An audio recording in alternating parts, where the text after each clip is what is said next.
Alert Podcast.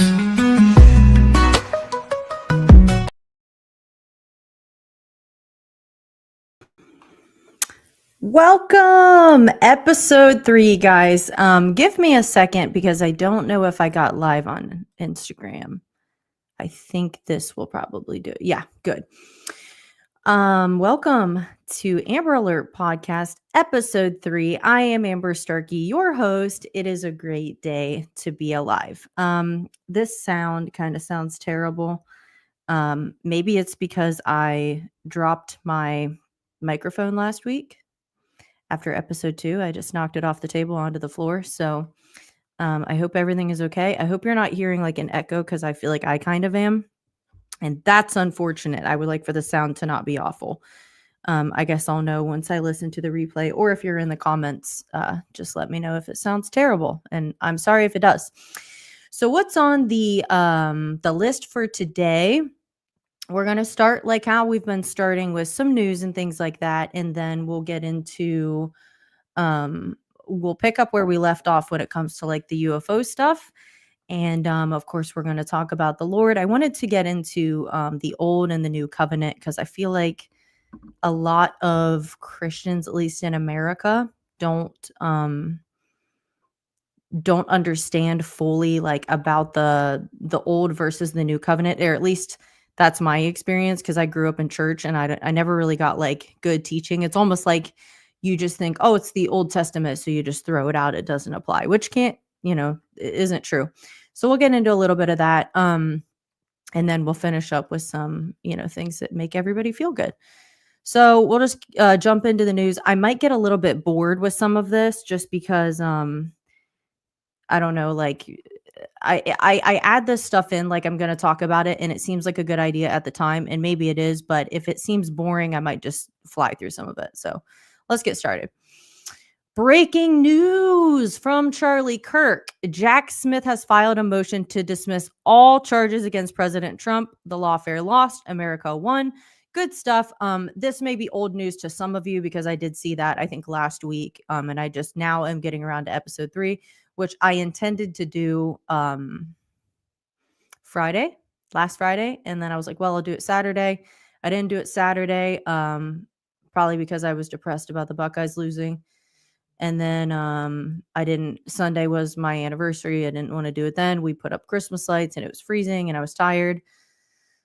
Yesterday I had a funeral. So here I am today. I'm a little bit behind, so bear with me. Next piece of news. President Trump just confirmed that the United States has successfully negotiated a ceasefire between Israel and Hezbollah. Oh, what? This is what real leadership looks like. Thank you, President Trump. That's true because he's not a weakling and everybody knows that. Foreign countries know that. Americans know that. And I'm not surprised at all by that news. In fact, I expect more news like that. Let's move on. Statement from Donald J. Trump, DJT. As everyone is aware, thousands of people are pouring through Mexico and Canada, bringing crime and drugs at levels never seen before. Right now, a caravan coming from Mexico, composed of thousands of people, seems to be unstoppable in its quest to come through our currently open border. On January 20th, as one of my many first executive orders, I will sign all necessary documents to charge Mexico and Canada a 25% tariff on all products coming into the United States and its ridiculous open borders. I have missed his tweets. This tariff will remain in effect until such time as drugs, in particular fentanyl, and all illegal aliens stop this invasion of our country. Both Mexico and Canada have the absolute right and power to easily solve this long simmering problem. We hereby demand that they use this power. Until such time that they do, it is time for them to pay a very big price. Yeah, you know how he said that? And then I don't know how Mexico got a woman president, but they have one. And she acted like she was going to like try to play hardball or whatever. And then he had a phone call with her. And then like right after that, she's like, actually, I think we'll be okay with whatever tariffs President Trump was to put in place. It's like, yeah, I would like to see you last through one phone call with him. All right, what's next? What is this one? Why won't it show? Okay. I have had many talks with China about the massive amounts of drugs, in particular fentanyl, being sent in the United States, but to no avail. Representatives of China told me that they would institute their maximum penalty, that of death, for any drug dealers caught doing this, but unfortunately, they never followed through, and drugs are pouring into our country, mostly through Mexico, at levels never seen before. Until such time as they stop, we will be charging China an additional 10% tariff above any additional tariffs on all of their many products coming into the United States of America. Thank you for your attention to this matter. Yeah, so more stuff about tariffs and controlling drugs and other things that come into this country. And all it took was someone like Trump to just be like, listen, I've had it. I'm sorry, but this sounds weird to me. I don't know if this sounds, oh, maybe I was turned down. So I'm sorry if you couldn't hear me for the last 5 minutes. I'm not going to repeat anything though. We're just going to keep rolling. We already read that. Let's move on. What's this? What is this? It won't show. Oh, you know what? I don't want to show that yet because that has to do with last week and the stuff we talked about with the UFO. So we'll get back to that. I already mentioned that, but now I have a screenshot of it in case anyone didn't believe me. All right, let's move on. Oh, yeah. So this has to do with, okay, I'll just read it. Cecile Richards oversaw the massive scandal that involved killing babies in abortion so that their body parts could be sold for research. Today, Joe Biden awarded her America's highest civilian honor. This is absolutely evil and disgusting. Yeah, it is. And it's not even just that. Planned Parenthood literally was sitting there crying, saying, if everyone stops having abortions, we're going to go out of business. Yeah, God forbid people stop killing their babies and you go out of business. And they were just caught, I don't have all the details on it, but they were just caught, a bunch of stuff was leaked about how so you're not allowed apparently to sell human parts from aborted babies, which of course that's unethical. But so they were basically saying if you make this donation, then you'll get these parts. So obviously there's this whole dark system that's been in place to allow them to continue to profit off of abortion, which is just evil. Let's move on. Trump team officially signs transition agreement with Biden White House to formalize transition, will be privately funded and will not use government technology or buildings. More good news. Some of you guys probably saw today that Biden pardoned his son Hunter, which is just funny because you remember how he said he wouldn't do that, and then he turned around and do it. I actually was listening to a video. Stephen A. Smith went on this rant, and I don't really like Stephen A. Smith. He's just kind of a loudmouth, and just I can handle him in very small doses depending on what he's talking about. But he was I was ultra upset, and he's all Biden had to do from the onset is say, this is my son. I'm not going to send my son to prison. I won't do that. That's all he had to say, and everyone would have understood. But it's instead he lied about it to act like he's something that he's not. And then to turn around and do what you said you weren't going to do just makes you look like an idiot. It makes people trust the Democratic Party even less. And it's just ridiculous. So I was one of the times Stephen A. Smith went on a rant, and I was like, yeah, dude, I agree. All right, let's move on. What is this? Trump nominates Dr. J. Oh, gosh. Bhattacharya? If I said that wrong, don't make fun of me because you don't know how to say it either. The co-author of the Great Barrington Declaration as new NIH director. From what I hear, that is a good pick. And then I know I don't have a graphic for this, but also Trump, he appointed, what's his name, Kash Patel, I think, as FBI director, I think. Maybe. He appointed him for something, and apparently a lot of people were like, that's a good pick. He's been outspoken about the deep state and other stuff like that. So he's does not seem like someone who's going to fold easily under God only knows what kind of pressure comes out from the government. All right. This might be no, it's not the last one. Let's see. What's this one? We already read that. Moving on. Sorry for the cuss word. This is, I still don't know if she's a real person. If she is, she's got to be the dumbest person alive. So she said vasectomy appointments increased by 1,200% after the election. Any male who didn't vote for Trump should get a vasectomy. This is how we win. Yes, I agree with that. Please, because then that just means like the really dumb people won't reproduce, which is a win for humanity. So I like how they're acting like that's a bad thing. That's good, great news. All right, moving on. More upset females about abortion. If abortion is banned because of y'all, I'm never having sex again. I'm so serious. So you agree abstinence prevents abortion? Yeah, like just these people make no sense. It's because there's no logic. There's only emotion. I'm upset about abortion, so I'm going to have a knee-jerk reaction and never do this. Good. Night follows day. Maybe you should have stopped hoeing in the first place so that you didn't have to ever worry about abortion. It doesn't, I like how and they act like it's like a threat. I'm going to stop sleeping around. Thank God. Is this all we had to do from the onset to get you to stop? Thank God. All right, let's move on. Oh, this is a joke. I'll show you guys the video because it's insane. Hungover Kamala Harris gets sinking feeling while checking if she drunk posted anything. She really did look hammered out of her mind. So I don't think I have the original here. I have this one someone like photoshopped, but because she looked awful. Let's watch this.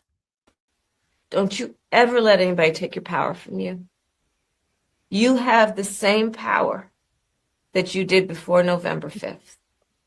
And you have the same purpose that you did.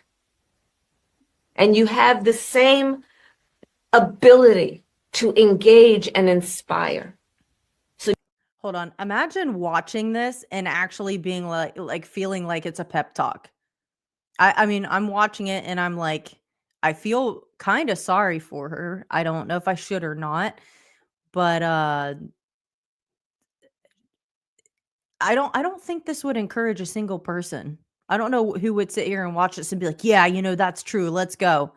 Anyway. Don't ever let anybody or any circumstance take your power from you. Okay, maybe that was the original. I thought I had the one where someone photoshopped like a whiskey bottle in her hand because she really does sound hammered. I think we went over all the rest of that stuff I have. So not a ton of news. I definitely could. There is this chick who's one of Trump's appointees, and she is no joke. Pam Bondi, I think is her name. I like her a lot. Let's listen to this. Saying I support Hamas. You and I have seen that on all of these television shows. Frankly, they need to be taken out of our country, or the FBI needs to be interviewing them right away when they're saying, I support Hamas, I am Hamas. That's not saying I support all these poor Palestinians who are trapped in Gaza. That's not what they're saying. So I think their student visas need to be revoked. I think we need to reinstate President Trump's travel ban immediately. There's a lot of things that can be done to stop this. But yeah, the anti-Semitism that is rampant throughout this country now. And it's truly, truly heartbreaking to see what's happening to all of our Jewish friends in this country by really just, I think, a lot of ignorant kids and students and people who don't understand that Hamas equals terrorism, even worse. You tell him, Pam. I actually like her a lot. I jumped over to Instagram to see who's listening there. Fit State of Mind said, who gave her the keys to Nancy Pelosi's liquor cabinet? Obviously, that comment is in the context of Kamala's video, and that's true. She looks like another like semi-functional alcoholic, allegedly. I can't, say that for sure. Anyway, that is about it for the news. So I'll get back into what we kind of left off on when it comes to the UFOs. So just as a reminder, I think it was episode 2 when I showed the video of the congressional hearing where Nancy Mace is asking questions to David Grush, who is a whistleblower. And she had a number of questions. And then the one that was really interesting was, do you have the bodies of the pilots from any of these crashed UFOs or UAPs? And he said, yes, biologics came with some of those crashes. And she said, okay, then I guess my next question is, are they human or non-human? And he said non-human. So again, this is in Congress. So it's not like some, some weirdo on Reddit that likes LSD or something like that. It's not some sci-fi TV show. It's Congress. But the interesting thing about it is that Congress doesn't even know what's going on. Like, they're looking for answers. She's like, what agencies, who handles this stuff? Who do we talk to? And he's like, there's some stuff I can't say in a public setting. Congress doesn't even know what's going on. So something surfaced recently, and there's really no way to vet it. So could it just be some tinfoil hat, deranged conspiracy theorist? Yes. Could there be truth to it? Also, yes. But basically the gist of it was that there's like I think they called it like a galactic federation, which sounds very Star Wars sci-fi movie. But there's like a galactic federation basically that is in control. It's like a shadow government kind of, but not just limited to the US, who that other people answer to. So we have kind of a chain of command where we understand this person answers to this person in this agency and so on. But they're saying this is behind the scenes, and it's more of a global thing than, just the United States, where there's a lot more going on that that they keep from the public. The whole UFO thing has been deliberately obfuscated so that people don't know the truth. But it's like, it depends where you go for your information, because for example, I'm going to play this in just a minute. Bret Baier, he has talked about it. And then what kind of really broke all of it was when Tucker Carlson had Commander David Fravor on his show, because he was a pilot. I don't remember if it was like the Navy or the Army, but the military. He was a pilot, and he was like, yeah, like, a lot of military pilots can tell you, we've seen things that, like, we know. It's like a conversation we have with each other. Like, we all kind of know that there's stuff out there, and we agree, like, it definitely smokes any technology we have. I don't think the Chinese have it. The Russians have it. This thing defies the natural physics of this world that we live in. They cannot maneuver that way. So pilots understand that stuff. But again, a lot of people won't come forward because they're either threatened or there's ridicule. No one wants to come forward and say, hey, I keep seeing UFOs and I'm telling you, weird stuff happens. Like, yeah, okay, like, that's some really strong weed you're smoking or whatever. You get publicly humiliated. So a lot of them don't come forward. But now that it's happening and it's increasing so much, I think a lot more people have been bold enough to say something. And again, not just America, all over the world, all different kinds of types of terrain, whether it's in the sky or you see something from the ground, all kinds of stuff. But it does seem to be that there's a higher concentration of activity in certain areas. For example, Roswell, which really kicked everything off. There is still a lot of UFO activity there. And there are other places like that, especially across the US, where it seems to be there's a higher concentration. So that begs the question, why? I have suspicions, and again, it's not because I'm smart and I've researched and pieced things together. It's because I follow people that have, and I've read quite a few books and watched a lot of documentaries to have a decent, like, I have hunches. Again, it's conjecture. Like, it is, a lot of it's conjecture, but the fact of the matter is real things are happening. It's just up to you to figure out what your interpretation of it is. So that's all I'm doing. I have my interpretation of it based on the people that I trust, that I follow. You make up your own mind, whatever you think is going on. But anyway, back to the Bret Baier video. This is like 15 minutes, so I'm going to have to skip ahead to get to the part of this interview that is interesting concerning UFOs. So let's go. Announcing how's he going to big in case or ever expect or it's right about here. Brett, I want to shift to this, for lack of a better term, UFO story that continues to develop, or maybe not develop, as it were. Hold on real quick. By the way, this is like a year old. Same with the congressional hearing with Nancy Mace and David Grush. So this stuff is not like, it's not like I found it yesterday. This stuff has been around, and this goes way, way past a year too. This stuff has been around for a long time, but a lot of people weren't aware of it because it's deliberately obfuscated, and they don't want you to research it. They don't want you to talk about it. And when you do, there's ridicule, because literally before, right after I watched this, in the same YouTube search, because I was looking for at least part of this, in the same YouTube search, this clip from, what's his name, Stephen Colbert, whatever. He's not funny. He's like a comedian. He's not funny. So he talked about what Brett Baer had on his show about UFOs and stuff, and just made fun of it the whole time. So it's like you're allowed to talk about it to a certain extent as long as you're okay with the ridicule that follows, because it's always going to. Anyway, let's get back to this. We talked about this on the panel 2 nights ago. Have we learned anything of substance since then? Other than another effort by the defense secretary to say we don't know what the other 3 things were. There's still an effort to get these things because they're in remote areas. They are not releasing pictures of them, which is kind of weird. There has to be cockpit video. There has to be some kind of image. Oh, of course. And so why are we not seeing that? Well, they have to this is target it. Yes, and then have it in the crosshairs and then blow it out of the sky. You have to know. First of all, there are a ton of videos. Like, I've actually seen a number of them from different people, not all one person, different types of crafts. They don't all look the same. Definitely not. They don't all look the same, but the videos are out there. They're just, again, it's up to someone else who gets shown and when and why and Something they've described the size, the general shape. It just, there's something weird about this. Austin said that they're not tracking anything else and haven't for 48 hours. Suddenly we have 3 of these things that pop up and we decide to shoot them down, and then they're all gone. Nothing's there. So if it really was, as they're leaning towards, weather balloons or research balloons, wouldn't there be more of them? It's the whole thing really doesn't add up. No. And I think, this will require the president to address it. He has not done it as of yet. And I want to get to that in just a second, but we'll talk to Lucas Tomlinson coming up in the next hour. New York Times story today, multiple administration sources not named saying, well, it could be just totally harmless stuff like, science projects or something. But we blew them out of the sky with missiles?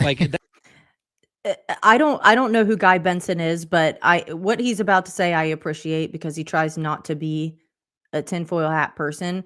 But literally, a conspiracy theorist at this point is just a person that's capable of critical thinking and pattern recognition. Like, that's all it is. You don't have to be go down a rabbit hole on every little thing and expect there's more to the story. It's literally just like, I have brain cells that function and something doesn't add up here. Where there's smoke, there's usually fire. So I actually appreciate his approach on this. That just doesn't make any sense to me. And I just keep coming back to, and I'm not a tinfoil hat person. That's not who I am. I try to be very rational.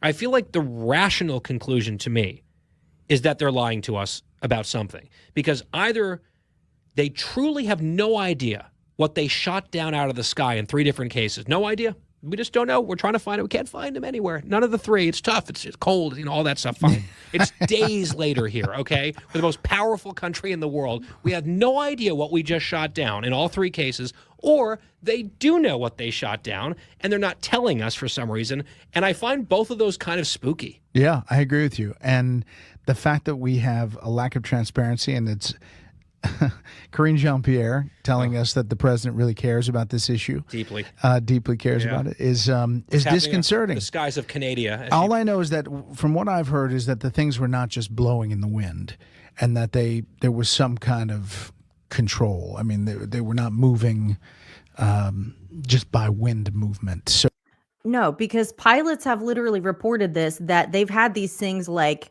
it's almost like a game of cat and mouse in the air. They're like, this thing's like, it's getting super close. It's messing with me. It also can maneuver in ways I cannot maneuver this plane or whatever they're flying. So it's not some floating balloon. Like he just said, why would you shoot it down? And everyone knows what a weather balloon is. How long have those things been around? It's deliberate, like I said, obfuscation. And it's one of the pilots that was interviewed, I can't remember his name. He's a younger guy. One of the things he said I really liked is he said the government doesn't have a right to classify reality. And I love that, because that's true. Because if something is going on, especially in the airspace where I live and where the next person lives and every American citizen lives, we have a right to know what is going on. You have zero right to observe this from whatever kind of agencies you have, and then to just keep your dirty little secret and lie to us about what's going on.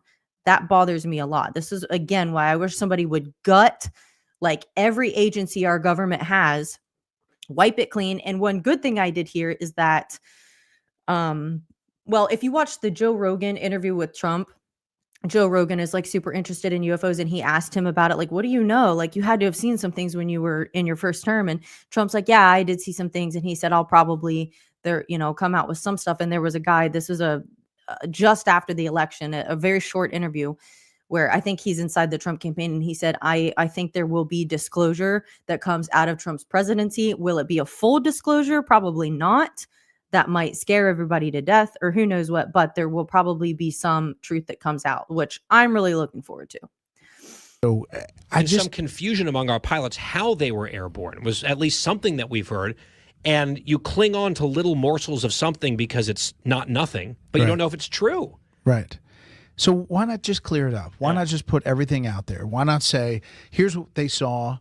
We still don't know exactly what it is, but this is what they saw. We think it might be this, but we acted in an abundance of caution after the Chinese spy craft, which, by the way, was handled completely differently. Yes. If they tracked it, as we now know, from China all the way across, and now they say the weather took it different places, that's total BS. Yeah, it doesn't make any sense, which is why I think they are lying to us. And look, if they are lying to us, like the best case scenario in my mind is that they're lying to us because they know exactly what they shot down at this point, and they don't want our enemies to know what they know, which is fine. Like there's at least a national security component to that where it's like, okay, let's keep them a little bit in the dark and play dumb, although I don't know how long that actually is operative. Like let's say it's Chinese stuff. I would like for that to be true, but I don't think that it is. I don't think it has anything to do with keeping our enemies in the dark. I think it goes so much deeper than that. And maybe this is where I do become a tinfoil hat person. I think it goes much deeper than that. And I think it involves not just the US government, but other governments as well. Because think about it, if let's say we're not on, super good terms with like Russia or China or some of these other countries where it's like, you don't really trust them. Like we'll keep peace, but like kind of like sleep with one eye open. Like I don't know what you're going to do. Like things are supposed to be good between us, but I can't trust you, kind of like that. But if you suddenly have an encounter with something that is obviously not of this world, you would be much more likely in that situation to, hey, I'm going to make friends with the other humans here at least. So we're at least on the same page about some things, and we're not sure what this is. So I don't see this as the U.S. is isolated with these occurrences, and we don't want the other countries to know what's going on. No, I think it's a lot bigger than that. And also, the UFO thing doesn't only happen in the U.S. One of the first things, which if you talk to a Catholic person, they think it was an appearance of the Virgin Mary, the Fatima apparition or whatever, that was in like 1917. But if you actually look at the records of it, people reported seeing a dull silver disc, and then whatever thing these kids saw was like 3 or 4 feet, wearing like a dress just below the knees, not the way that Mary would be depicted, and the whole story doesn't add up. So that again is over 100 years ago, didn't happen in the U.S. So this is not a thing that's isolated to the United States at all. Chinese material. The Chinese at some point are saying, "Oh, the Americans aren't this dumb, right? They figured it out and they're playing dumb publicly." But in the process, the American people, who also collectively aren't dumb, are looking at this and saying, no, not. And then, okay, last point. You mentioned the president. There's been a push. You asked about it on the panel Monday. Should the president give a speech? And I guess the reports are that they're contemplating a speech. The fact that there's a report out saying they're contemplating a speech is really ridiculous. I know. It's news. We're thinking about Breaking news. Something is in our heads. Yeah. Trial balloon, so to speak. But I would like to hear from the president, but I really don't want to hear from the president if it's just a rehash of nothing, like taking John Kirby's points and repackaging them. And All right, I'm a little bored now, but we got to the most important part of it. I do want to play a short video, which this is the same guy I mentioned that Nancy Mace was asking questions to. This is David Grush, who is a whistleblower, and he had a couple more things to say. Has been harmful activity or aggressive activity. Has any of the activity been aggressive, been hostile in your reports? I know of multiple colleagues of mine that got physically injured. And the activity, and I got By UAPs or by people within the federal government? both. Okay, so there has been activity by alien or non-human technology and or beings that has caused harm to humans. I can't get into the specifics in an open environment, but at least the activity that I personally witnessed, and I have to be very careful here because you don't, they tell you never to acknowledge tradecraft, right? So what I personally witnessed myself and my wife was very disturbing. I'll play the rest of this, but actually that might be it. Let me just finish it. Yeah, okay.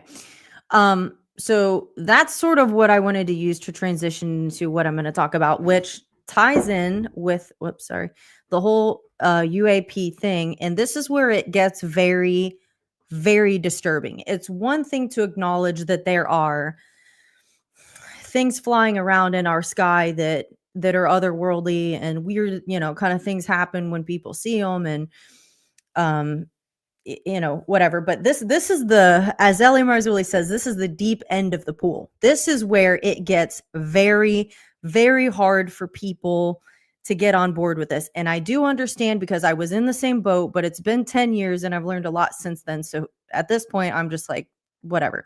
So first of all, now it's established. We know there are UFOs all over the place. It's burgeoning. It's not going away. It's not even uncommon. It's not even uncommon. So now we get into the part of this where it becomes much more personal than just, hey, I saw something weird in the sky. So there are people, and maybe some of you have read this, there are people that claim to have been alien abducted. So I know the first time I heard that, I was like, well, that's crazy. Like you probably had a nightmare. You watched a weird TV show, drug use, some kind of whatever, or you just really need attention. Sorry, no one ever loved you, that type of thing. But when you actually sit down with some of these people and interview them, especially if you're a student of body language, anything about how to study human behavior, especially if you know anything about the person, where they're coming from, there is a lot more to it than just a crazy story a crazy person told.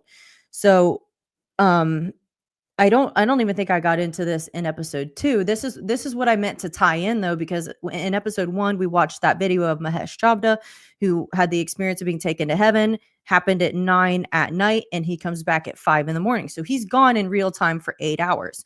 So missing time is a real thing. And that's actually the interview I was looking for with Bret Baier. Is he covered the story that people that say I was abducted by aliens, whatever you want to call them, I was taken aboard something I can only describe as a ship. And more often than not, these people were violated and experiments were done on them against their consent. Sperm has been taken from men. Ovum has been taken from women. And this would beg the question, what is going on and why is such a thing happening? So again, it's conjecture, but it is based on a lot of research.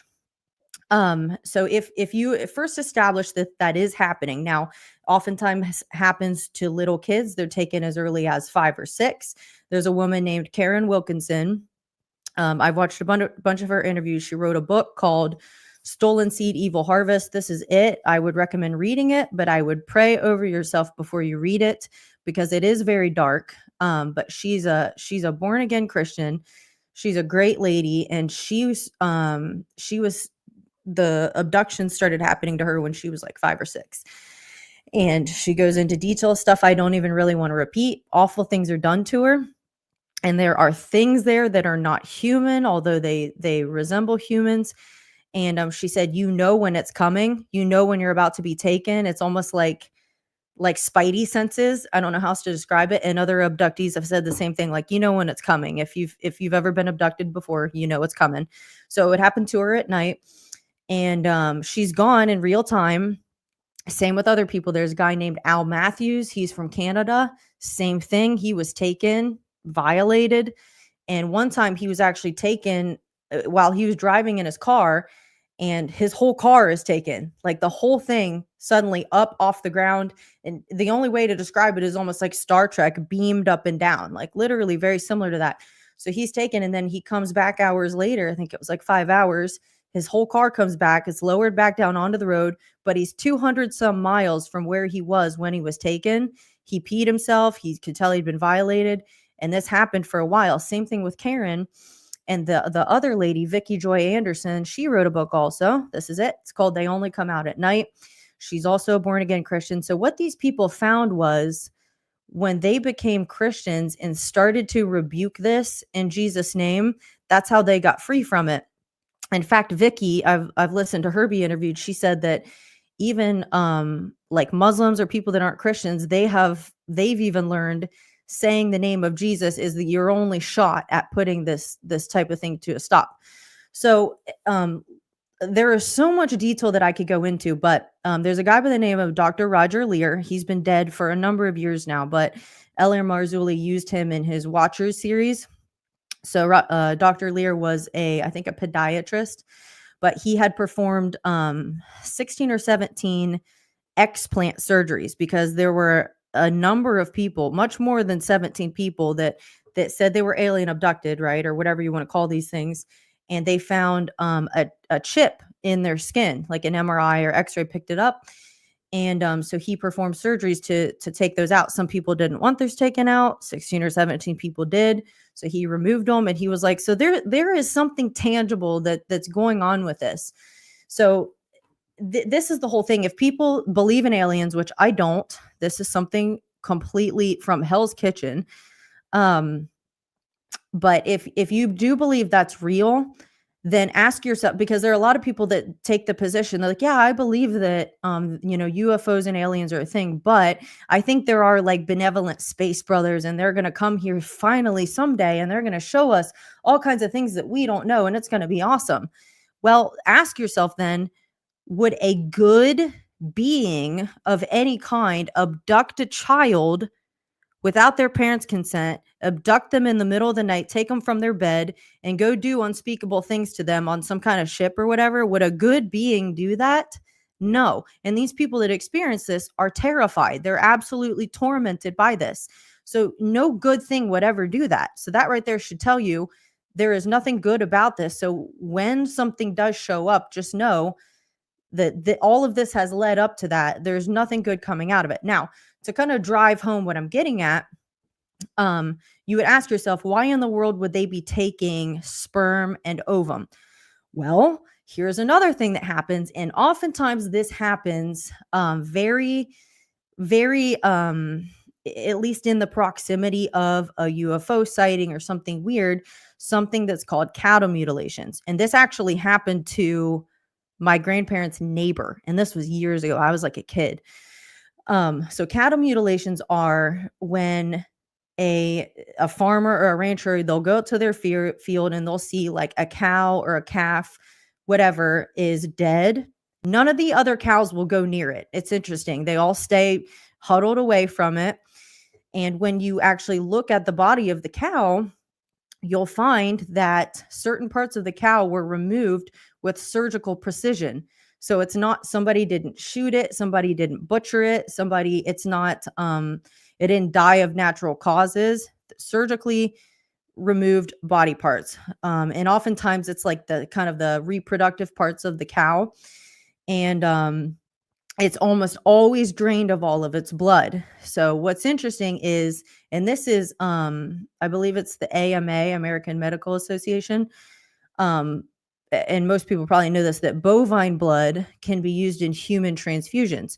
So if you piece all this together, okay, so people are abducted by some things, reproductive things are taken from them, cattle mutilations are happening surrounding these same UFOs that are reported, blood is gone, certain parts of the cow gone, Other animals won't go near them, including scavengers, coyotes, and birds, that feed on carrion and stuff like that, won't go near these animals. They've also used instruments that pick up radioactive waves or whatever. I don't know the X's and O's of that.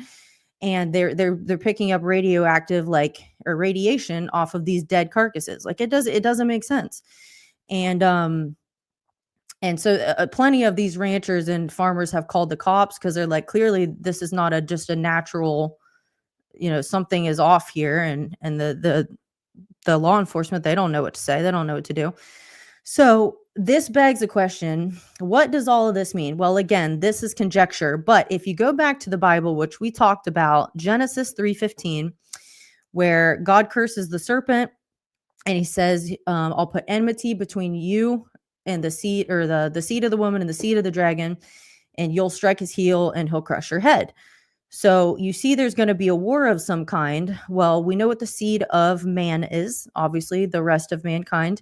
What is the seed of the dragon, or the seed of the serpent? Well, fast forward to Genesis 6, and I think we talked about this before when it talks about the sons of God saw that the daughters of men were beautiful. They came down and had children by them, and the Nephilim were on the earth in those days and also afterward. So if you look at the original language, that word for sons of God never was used to describe human beings. It always meant something divine or angelic. So here is, based on that scripture, it looks like fallen angels mated with human beings, and then the offspring is something ungodly and not human, and that turns into the giants. And read through all the Old Testament, read throughout that. Giants here, giants there, the Rephaites, the Anakim, Goliath, tons of them. Og, king of Bashan. So you see there's this ungodly offspring, and then God sends the flood, and then here we are, fast forward, the giants show back up after that somehow. And if you read the book of Enoch, which I know that that's not canonized, but it is referenced in the book of Jude. So Jude, the half-brother of Christ, was obviously familiar with the writings of Enoch. So at the very least, I think it should be read to appreciate the historical value that it has. But he talks about how the Watchers sinned against basically the Almighty God, and they came down to the earth and decided to kind of mingle with human beings and teach us things that God never intended for that to be a relationship. And then obviously what happened after that was just more rampant sin across the earth.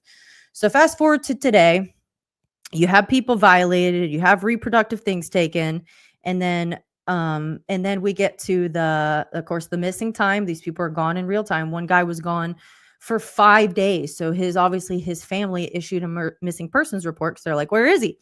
Gone for 5 whole days, which I don't think is normal. I think usually it's like a matter of hours.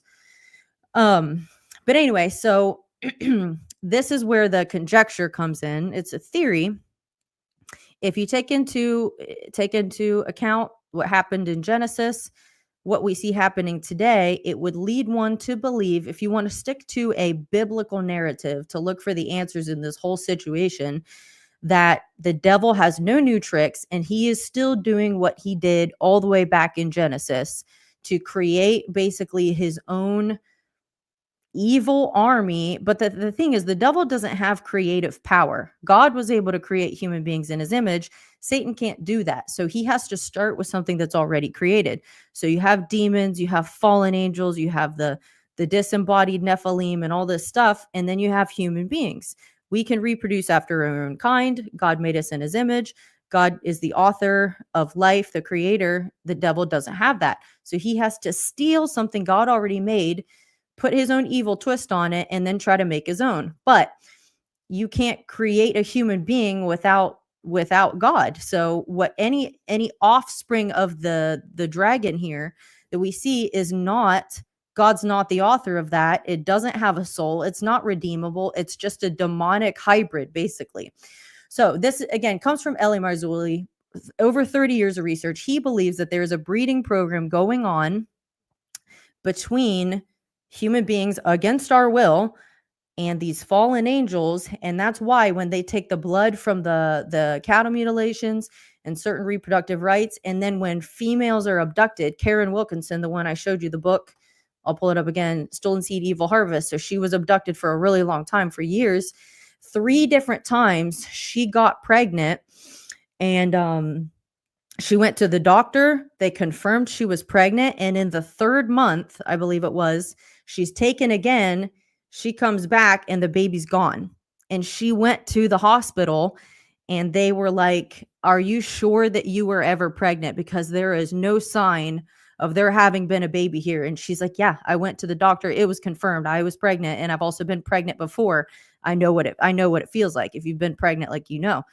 And they were like, "Yeah, there's no sign of you having been pregnant." That happened to her 3 times. And that's one of the things Brett Baer talked about. And when he covered this, is that there are missing pregnancies, people that were pregnant. It was confirmed.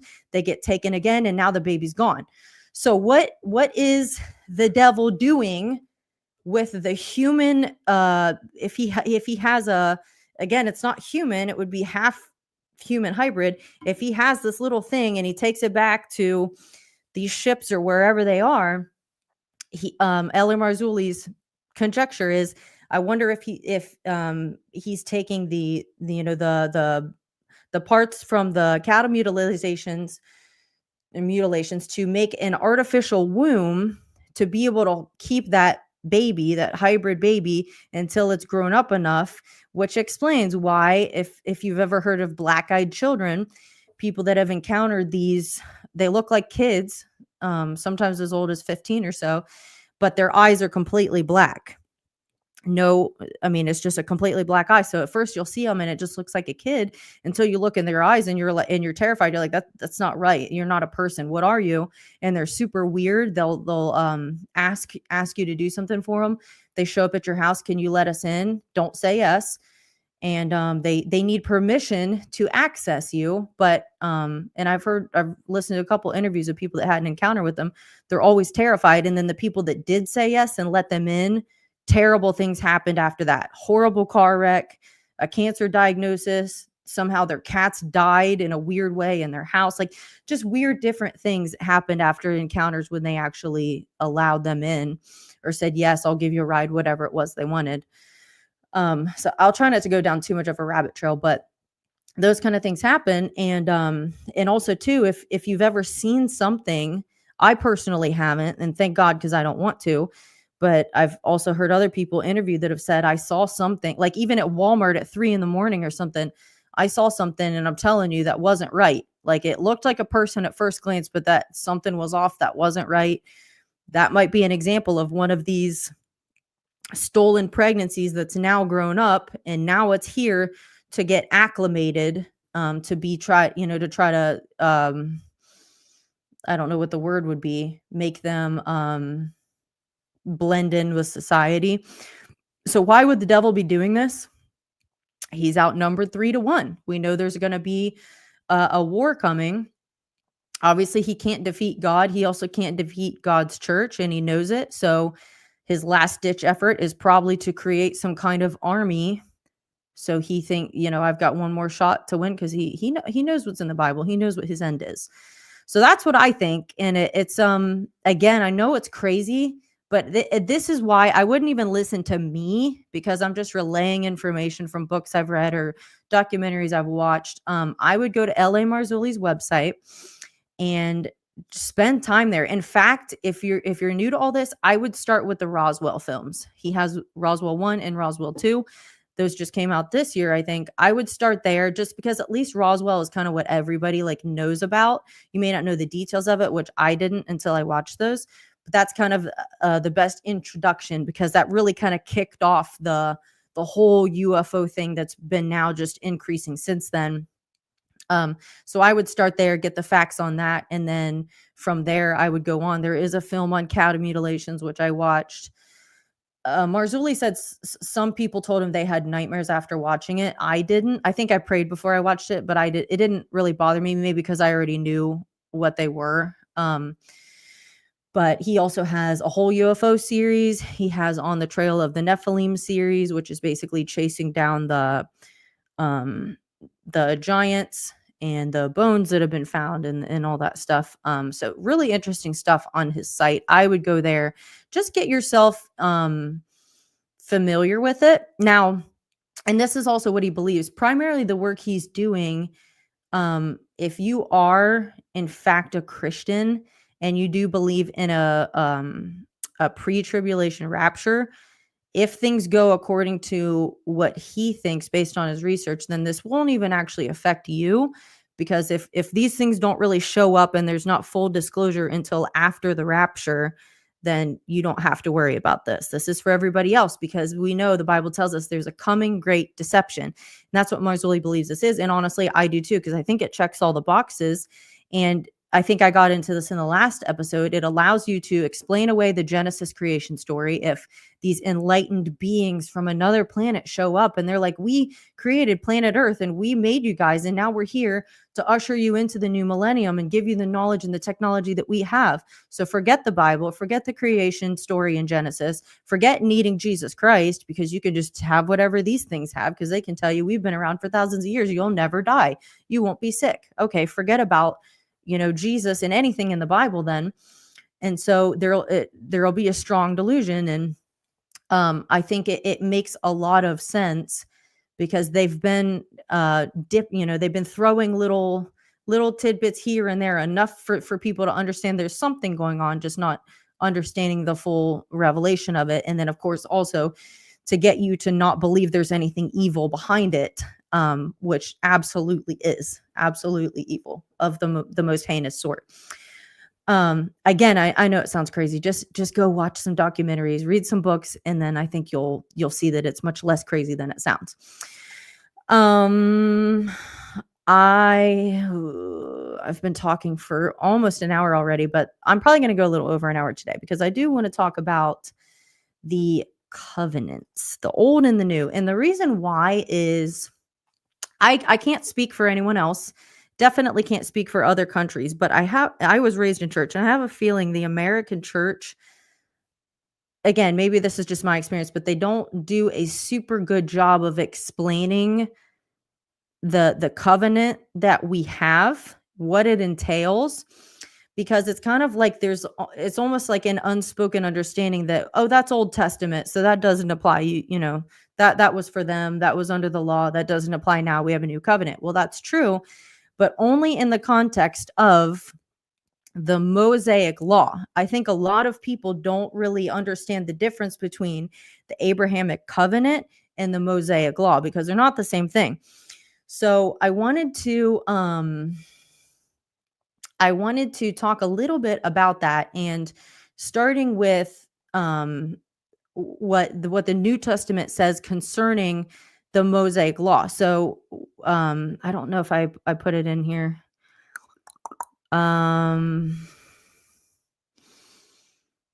Maybe I didn't. Maybe I didn't put any of the things that I want in here. But anyway, oh, here it is actually. So let's put this up. Okay, so this comes from Galatians, and the Apostle Paul devoted quite a bit of time to this when he talked about it in Galatians as well as Romans. So because why are you going to act like you still need to live under the law when the law, actually, before I get to that, no, wait, I don't think I have it here. Yeah, I should have put it here, but I didn't. Anyway, Galatians 3:13 tells us that Jesus became the curse of the law. So the curse was broken in Christ. So that's what delivered everybody from the law, which I think most people probably understand that. But you still need to understand the distinction between the law and the covenant. So then the questions are, and here Paul answers it, why then the law? It was added because of transgressions until the offspring should come to whom the promise had been made. And it was put in place through angels by an intermediary. And he goes on from there. But so basically, the law was put into place because of sin, because God made an original covenant with Abraham, right? He said, if you stay with me, basically, here are all the things that I'll do for you. And I will read what's in the original Abrahamic covenant, established on a promise, right? Well, generations go by, they can't keep their end of the covenant. So then here comes the law, not only to try to help them keep the covenant, but also eventually it shows them the need for a savior, because if you read through all of the prophets that end the Old Testament ends with the need for a savior, because people were awful. They couldn't get it right. They couldn't stop sinning. It was idols here, idols there, being unfaithful to God, forgetting what he'd done for their ancestors. And it just ends with the need for Jesus. Right. So then here he shows up in the New Testament. And then, of course, as it goes on, we find out that he is the new covenant. Right. So here's the thing is when Hebrews tells us, it's Hebrews 8, I don't remember. Hebrews 8 something. I can actually probably find it real quick. But basically the gist of it is it tells us that we have a better covenant established on better promises. Let me see if I can find it.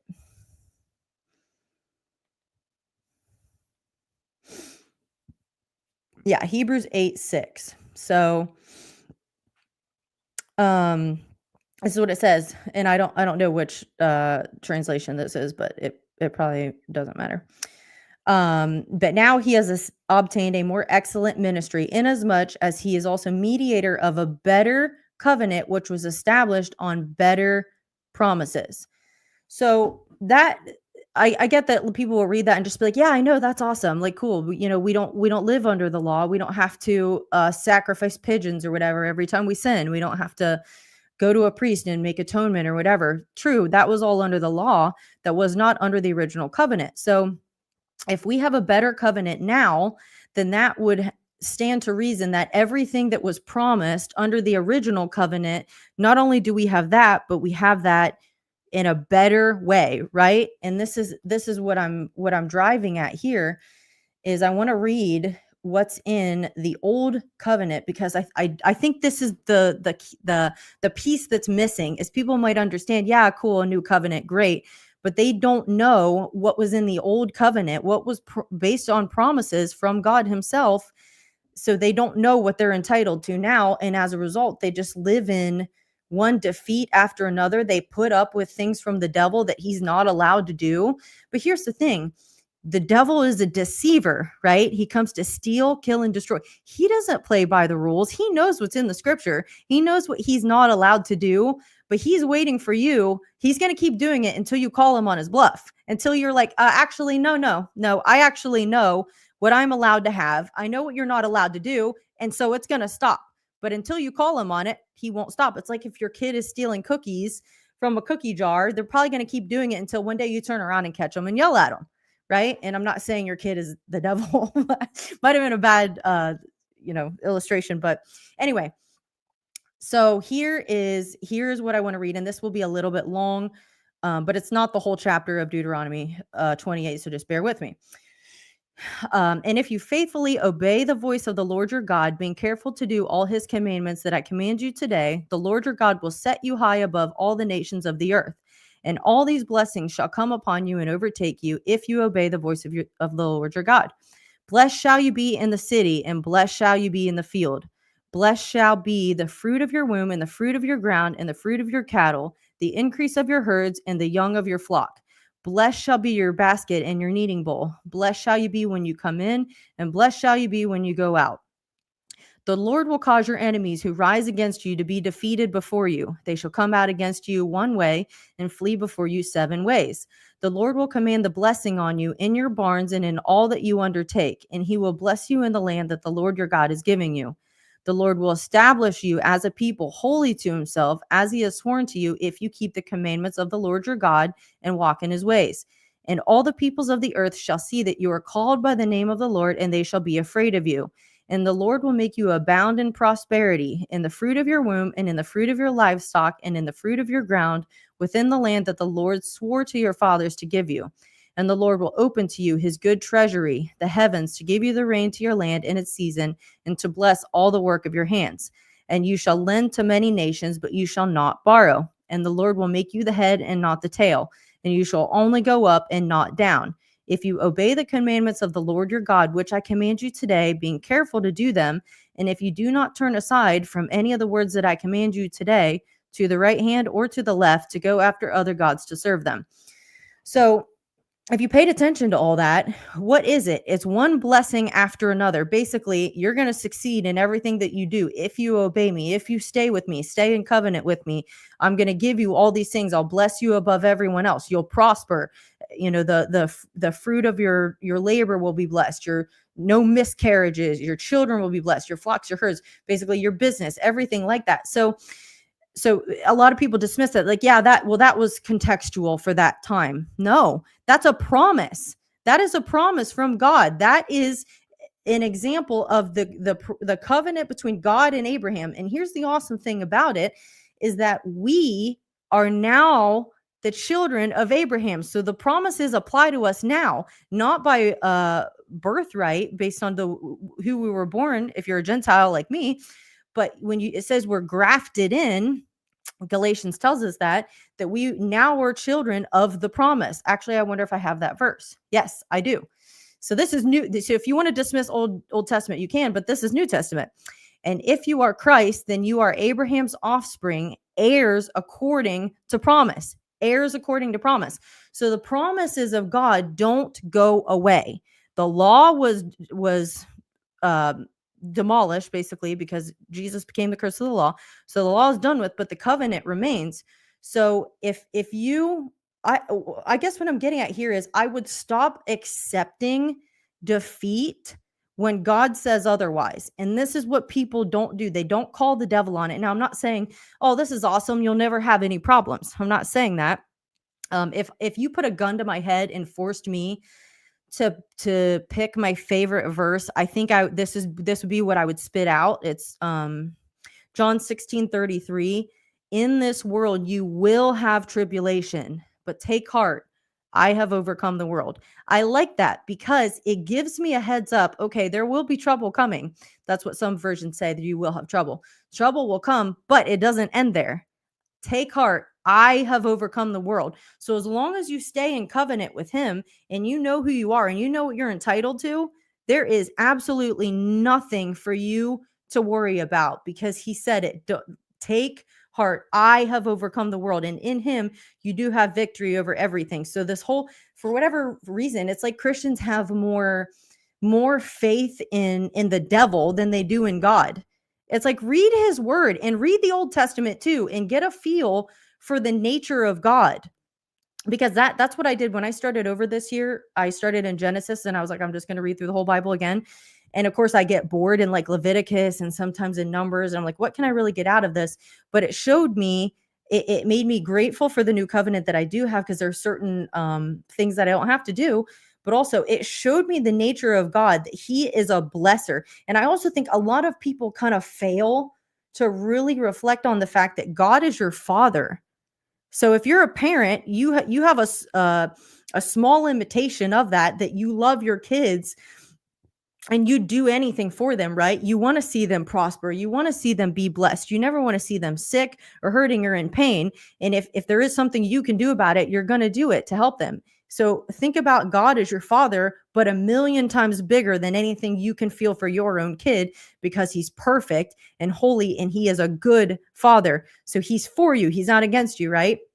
And so I hate to see I think people have gotten, especially if you grew up in church like I did, it's kind of like it's just an accepted thing that, oh, we have to put up with all this while we're here on this earth. Someday in heaven, things will be perfect and this won't happen anymore. I mean, to some extent that's true.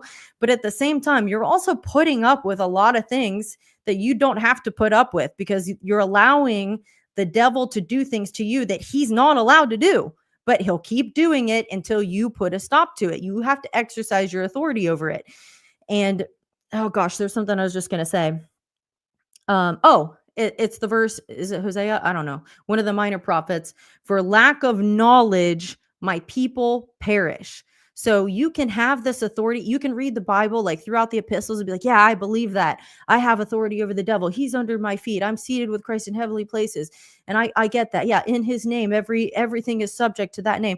They have to bow down and obey. But you never add action to your faith. Like James tells us, faith without works is dead. It doesn't do you any good to believe that if you never exercise it. If someone hands me a check for $1 million And then I sit there, I'm like, this is cool. I have $1 million. So I never have to worry about money or anything. But it's not going to do me any good if I don't put the money in my account. If I just sit there and look at the check, like that's cool, but I don't actually put it in my account and start using the money, it doesn't do me any good. It is mine, but I'm not using it. So it's the same thing with knowing who you are in Christ. Don't put up with being sick. Don't put up with a miscarriage. Don't put up with lack and poverty. When God says you are entitled to so much more, get your mouth lined up with what God's word says. And people call you, it's funny how everyone wants you to, or at least if you have Christian family members, it's like a lot of people are like this. They want you to be a Christian. They're like, oh, that's good. Yeah. Oh, you're going to church. Great. Until you start to get radical with your faith, then it's like, all right, you just need to calm down a little bit. No, I should be heating up. If anything, take God exactly for what he said. Hold him to his word, because he is faithful to do what it says. He can't be, if you say God, there's nothing God can't do. He can't be unfaithful. He can't not do what he said in his word he'll do. So know what it says and then hold him to it. So then if something is happening in my life, I'm going to say, Lord, this doesn't line up with what you say is mine in the covenant. So what's up? And then sometimes maybe there's something you need to fix, or he's like, I know. And I know you know what it says. So just trust when you prayed, I heard you, and the answer is already done. It's like when Daniel started praying, the angel set out immediately, but it took 21 days for him to get there. He said, because the prince of Persia withheld me 21 days. But as soon as Daniel started praying, the angel was on his way to give him the answer. So God hears you when you pray. He's not deaf. Bible says he's not slow either. So you don't need to sit there bawling your eyes out and repeating yourself, because he's probably like, yeah, I'm not deaf. I heard you. I know what it is you need. I know what it is you want, but also hold him to his word, because he's faithful to do it every single time. And there's nothing radical about it. It's just taking it for what it says. If you take the Bible literally, then it's an easy thing to do.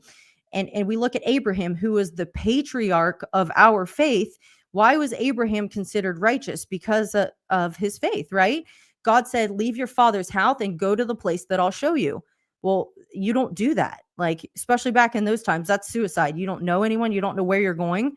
But did Abraham do that? Did he say, all right, Lord, I put this on paper. I weighed the pros and cons.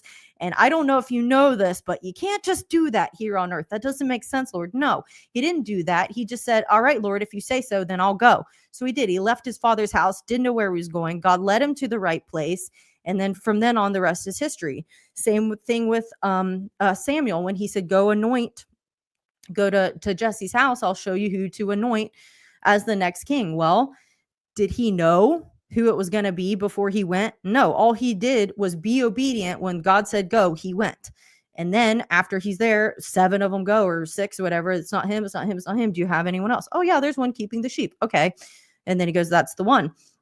So if God tells you to do something, it may not make sense on paper, but what I would not do is use your human senses and your human rationale to trump what God says. Because our plans, even if they're the most well thought plans that make sense on paper, and every wise person or expert in the field would advise you to do this, and it seems like it's good and it's smart, God's plans are always higher than that. They're always better. He knows we see now through a glass darkly or dimly, right? We get a small snippet of what's going on. God sees the whole picture. So he might have you do something that doesn't make sense, but all you have to do is obey and trust that he will not lead you into a trap. He's not going to set you up for failure. Be like, ha, look at this idiot. I just ruined his life because I told him to do something and he obeyed. What a moron. No, he's not doing that. He is a good father. He loves you and he wants to bless you. So just obey him. It reminds me of a story. Mahesh Chavda, he was the guy that had the experience of going to heaven in episode 1. And there was a time where he was in Africa, and there were like some monkeys in these vines. And the Lord spoke to him, said, go preach the gospel to those monkeys. And he was like, Lord, that's insane. Do you know, like, I must not have heard you right. Go preach the gospel to those monkeys. And he's like, I know I heard you. I don't want to do that. That's insane. What do you mean? Go preach the gospel to those monkeys. He's like, all right, this makes 0 sense. I'm uncomfortable. People are going to look at me. This is crazy. But if you say so, I will. He goes, presents the gospel. when he gets done, these natives came out from behind the vines that were behind where the monkeys were. They heard him, received the message, received Christ. And of course, he had no way of knowing that that was in the works because he couldn't see what God could see. But all he had to do was be obedient. And God had a purpose for what he told him to do, even though it looked insane on the surface. And I could go on all day about so many stories, different testimonies I've heard where they're like, man, my whole family told me not to do this. Everyone thought I was crazy. That's going to fail. What are you doing? That doesn't make sense. But you got to understand that your flesh is at war with the spirit, because we as humans, we interpret the truth based on things, based on our senses. I see something, I hear something, I smell something, I feel something. You know what I mean? We interpret the truth using our senses. But when you read scripture, it says you walk by faith, not sight. And what is faith? The definition of it is the substance of things hoped for, the evidence of things unseen. So that right there tells you when you exercise faith, it's not for something that you see. So you have to just go for it. You have to just trust. All right, Lord, you're telling me to do this, then I'm going to do it. And I would say this, the ability to hear God's voice is a cheat code for getting through life, because I think that's the only difference when it comes to certain pastors, ministers, Christians, is the person that can hear God's voice and the person that cannot. And I'm telling you, if you're a person, you're like, I don't understand what that means. I've never heard God like talk to me. Is it audible? What is it? I don't get it. Maybe he speaks to me through his word. Yes, I would start there. He will speak to you through his word, because that's not a historical book. That book is alive, sharp, or it's a living and active, sharper than any two-edged sword. I would start there. But also to take it a step further, and this is something that I never had happen to me until I got baptized in the Holy Spirit, which happened in 2014. After that, it was different. I was like, wow, I'm hearing God's voice. Was it audible? No, but he's a spirit. You have a spirit. He communicates spirit to spirit. And there are things that you'll pick up and you'll know, oh, that's the Lord. And then you'll come to recognize it. The more it happens, the more you recognize it through constant practice. You have your senses sharpened, or whatever that verse says. So I would, if that's something you don't have, I would ask the Lord for it, because that's what I've been doing the last few weeks is, yes, I have heard God's voice, but do I hear his voice regularly all the time about every little thing? No. And I would like to, I really would, down to what should I have for lunch today? I would like God to tell me, like literally everything. So I've been asking him, let me hear your voice. Speak to me louder. I want to know what to do. I want every step I take, every decision I make in this life to be led of you. So please speak to me louder, specific things. He spoke to me to start this podcast, and then 2 different people confirmed it, one of which is from New Zealand. She doesn't know me from Adam. Stephanie, if you ever end up watching, I love you. I appreciate you. And Carolyn, and then I can't remember Carolyn's husband's name, but they're all from New Zealand. They're awesome people. And then they're 2 friends I met at a conference over the summer. But anyway, so he spoke to me to do this. Does it really make a lot of sense that I'm doing this when there's like 2 people on here? No. But all I'm going to do is be obedient to do the thing that he told me to do, and trust that he knows something I don't know, and I'll understand at some point. What Jesus said, now you don't understand what I'm doing, but someday you will. So that's that. I want us to laugh together. Oh, before we get there, this has nothing to do with God. I saw this video of a bear, and obviously this guy's like super Russian, and I'll say that I'm going to pop this up and then pause it. Okay. Look at the bear giving him a hug and eating from his hand. I don't think it's fair. I don't think bears should be friend shaped if they're not friends. You know what I mean? The way they are, they're big and they're fluffy, and like, look at the hands, the ears, the way it eats. I should be allowed to pet you and like get hugs.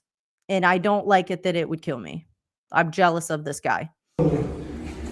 Look, he's petting it. It's hugging him as it sits and eats. Look.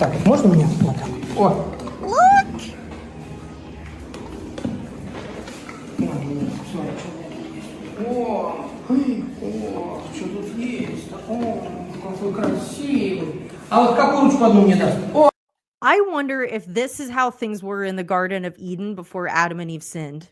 If there would be a bear Isn't there a verse that says something about a lion and a lamb lying down together? I don't remember. I thought there was. I feel like animals wouldn't have killed me then. So I probably could have just walked around and like cuddled with a bear and I could have pet it. Adam and Eve, biggest fumble in history. Такую ручку большую, ух, тяжелую лапочку, тяжеленный, да, И дай мне покажу А. Мне будешь показывать какой-то большой А? Вот тут зубка. Why did it open its mouth like that, knowing a treat was coming? Russians are really living in another world, not just another country, but another world. Here's another funny one. This is the guy that makes fun of Chris Collinsworth, even though I love Chris Collinsworth, but this guy's just funny. And I'm about to play this. I think we can all agree that we hate this commercial.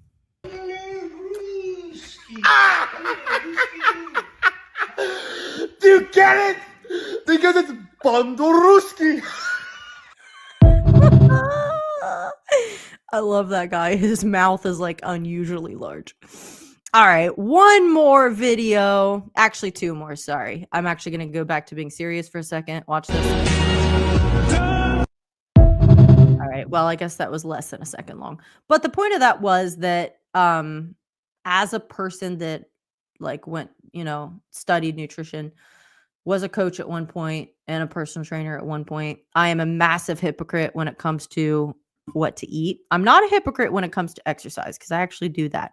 But the kitchen is the hard part. So with the holidays coming, if this helps anybody, what I would do is I wouldn't make myself miserable, meaning don't not enjoy yourself for the holidays. But if you can manage to have some kind of moderation, that's going to be your best bet. You can still eat things that you enjoy, but just don't, instead of maybe having 8 cookies, you have like 2. You know what I mean? So practice a little bit of restraint, but don't tell yourself you can't have things around the holidays. That no one wants to live like that. That's not fun. So don't indulge to the point you do actually kind of hold back your process or undo some of the progress, but enjoy yourself. Holidays come once a year, at least these particular holidays. And then I'm not going to like say, be a New Year's resolutioner. I mean, a lot of people are, and there's nothing wrong with that. But just don't go crazy and then you won't have much to regret. A good rule of thumb is to 90% of the time eat for nutrition, eat for health, eat what you should, and then 10% of the time eat for enjoyment. That way you don't have to completely cut things out. If that's not manageable for you, you can try 80-20. Or if you're in between, do 85% of the time you eat right, 15% of the time you eat for enjoyment. But you will find if you do prioritize the things you should be eating, you have much less like stomach space. Or if you're keeping track of like a calorie cap, you don't have a lot left at the end of the day to eat junk. So it as long, and I know a lot of people, they have a problem. It's eating at night that trips them up, which I'm the same way. I can be good all day or fast all day, but it's in the evening or at night that I'm like, all right, I'm going to eat a whole pizza and then a pint of ice cream. So that's what you don't want to do, which is why I said I'm a hypocrite, because I still do that. All right, last thing, and then we're going to call it quits. Look at this dog.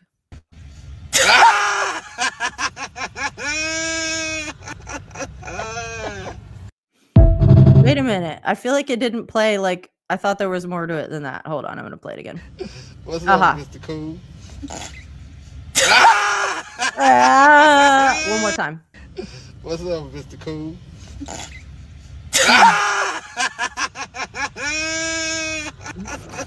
How did that happen? All right. Dogs are a gift from God. I love them. All right, guys. That's episode 3. I hope I didn't scare anyone off. I know some of that stuff is really heavy and a little weird, but I forgot. I'll pop this up. This is how to follow me. Actually, no, sorry. This is how to follow me. Wait a minute. Sorry. I need to remove this. Okay. Here's how to follow me on all the platforms I'm currently on. If there's anything to talk about that couldn't be a DM, there's the email. If you have a business and you'd like to be a sponsor, we can talk about that if you send me a message or an email. And then these are the ways if you want to make a donation to really to just encourage me, whatever. Help me get better equipment. I do at least have like what I need. I have a mic, I have a camera. I need to put a desk down here so this table doesn't keep moving, but I actually have that. It's just not at my house. So yeah, we're going to keep going. I don't know when episode 4 will be yet. Hopefully I will not take a whole week like I did for this one. I should, starting next week, should have a lot more free time. So I might be able to do several in one week if that interests anybody. If you're still watching at this point, thank you. God bless you. I will see you whenever I see you.